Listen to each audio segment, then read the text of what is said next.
जैसा कि आप सभी ने हाल ही में इस विषय पर सुना होगा कि सार्क मीटिंग 2021 में पाकिस्तान की योजना फ्लॉप हुई। सार्क के जरिए तालिबान शासन को मान्यता देने की बना रहा। आइए इस विषय पर पूरे विस्तार से चर्चा करेंगे। मैं सत्यनारायण टेलर आप सभी का अभिनंदन करता हूं इस वीडियो ट्विटर पर। सार्क क्या है? सार्क एक ऐसा संगठन है जिसका नाम south Asian association for regional corporation है, जिसमें एशिया के सभी कंट्रीज मिलकर देशों से संगठन बना हुआ है। भारत, पाकिस्तान, अफगानिस्तान, नेपाल, बांग्लादेश, श्रीलंका, म्यांमार इन देशों का एक संगठन है जो नक्शे में बताया गया है। नक्शे में सारे देशों का विवरण, ये सारे 7 देशों के फ्लैग हमारे सामने हैं। सार्क देशों के फ्लैग प्रदर्शित किए जा रहे हैं। सार्क मीटिंग 2021 पाकिस्तान की करतूत से दक्षिणी एशियाई क्षेत्रीय सहयोग संगठन सार्क की 25 सितंबर को मंत्रिपरिषद की बैठक रद्द हो गई। उम्मीद की जा रही थी कि बैठक में भारत पाकिस्तान के विदेश मंत्री आमने सामने होंगे। बैठक के पूर्व पाकिस्तान इस बात पर जोर दे रहा था कि तालिबान को सार्क की होने वाली विदेश मंत्रियों की बैठक में एक प्रतिनिधि भेजने की अनुमति दी जाए। हालांकि भारत समेत कई मुल्कों ने पाक के इस प्रस्ताव का विरोध किया। इसके चलते बैठक को टालना पड़ा। नेपाल विदेश मंत्रालय ने भी एक विज्ञप्ति जारी की। सभी देशों की सहमति की कमी के कारण इस बैठक को रद्द कर दिया गया। आखिरकार क्या है पाकिस्तान की रणनीति? जाने विशेषज्ञों की राय से हम इस बात के लिए सार्क की बैठक में तालिबान को लाने के पीछे क्या पाक की रणनीति रही है। सार्क की इस पूर्व निर्धारित बैठक में पाकिस्तान का दोहरा चरित्र उजागर हो रहा है।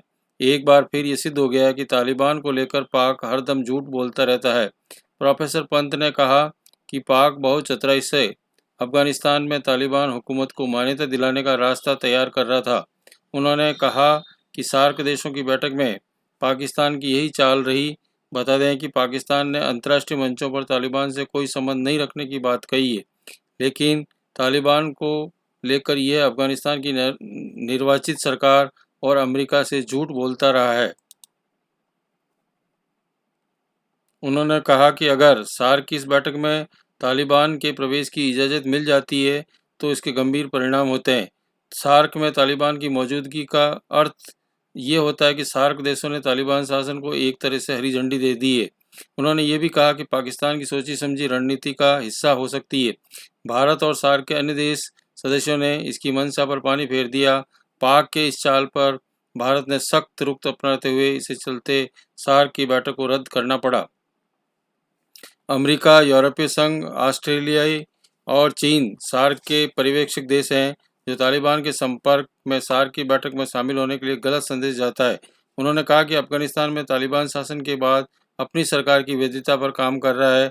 उसे अन्य अंतर्राष्ट्रीय संगठनों से अपनी मान्यता देने की अपील की है। इसके मद्देनज़र उसने अपने शासन में बदलाव के संकेत दिए हैं। हालांकि उसने अब तक अपने किसी वादे को पूरा नहीं किया है। ये भी बता दें कि तालिबान में यूएनजी के शामिल होने के लिए संयुक्त राष्ट्र महासंघ सचिव एंटोनियो गुटरेस को भी चिट्ठी लिखी है। इसके लिए तालिबान ने अपने प्रवक्ता सुहेल शाहीन को संयुक्त राष्ट्र में अफगानिस्तान का नया राजदूत नामित कर दिया है। तालिबान ने वर्तमान में चल रहे महासभा के 76वें उच्च स्तरीय सत्र में भाग लेने की बोलने की मांग भी की है। पाक के अनुरोध के सदस्य देशों को विचार करने के लिए इनकार कर दिया। पिछले वर्ष कोरोना महामारी के कारण सार्क विदेश मंत्री की वर्चुअल बैठक हुई थी। पाकिस्तान ने सार्क की बैठक में तालिबान शासन को अफगानिस्तान का प्रतिनिधित्व करने की अनुमति मांगी थी। पाकिस्तान के अनुरोध को सदस्य देशों को विचार करने से इनकार कर दिया। उस वक्त पाकिस्तान ने इस बात पर जोर दिया कि अशरफ गनी के नेतृत्व वाली अफगान सरकार के किसी प्रतिनिधि को सार्क विदेश मंत्री की बैठक में अनुमति दी जानी चाहिए। पाकिस्तान के इस अनुरोध को अधिकांश सदस्यों ने विरोध किया और जिसके कारण आम सहमति नहीं बन पाई। इसके चलते 25 सितंबर को होने वाली सार्क विदेश मंत्री की बैठक भी रद्द करनी पड़ी। क्या है सार्क? इसका क्या लक्ष्य है? दक्षिण एशियाई क्षेत्रीय सहयोग संगठन की स्थापना 8 दिसंबर 1985 को ढाका में सार्क चार्टर में हस्ताक्षर के साथ प्रारंभ की गई थी। दक्षिणी एशिया में क्षेत्रीय सहयोग का विचार सर्वप्रथम नवंबर 1980 में सामने आया, जिसमें 7 सदस्य देश थे: बांग्लादेश, भूटान, भारत, मालदीव, नेपाल, पाकिस्तान और श्रीलंका। के विदेश सचिवों के परामर्श के बाद इसकी प्रथम बैठक अप्रैल 1981 में कोलंबिया में हुई थी। वह अफगानिस्तान साल 2005 में आयोजित 13वें वार्षिक शिखर सम्मेलन में सबसे नया सदस्य बनाया गया और इस संगठन का मुख्यालय सचिवालय नेपाल के काठमांडू में स्थित है। अफगानिस्तान के अलावा इस संगठन में 7 अन्य देश भी हैं, जिसमें भारत, बांग्लादेश, नेपाल, मालदीव, श्रीलंका, पाकिस्तान, चीन, यूरोप संघ, ईरान, कोरिया गणराज्य, Iran, Australia, Japan, Mauritius, Myanmar, America इस संगठन के पर्यवेक्षक देश हैं। Thank you for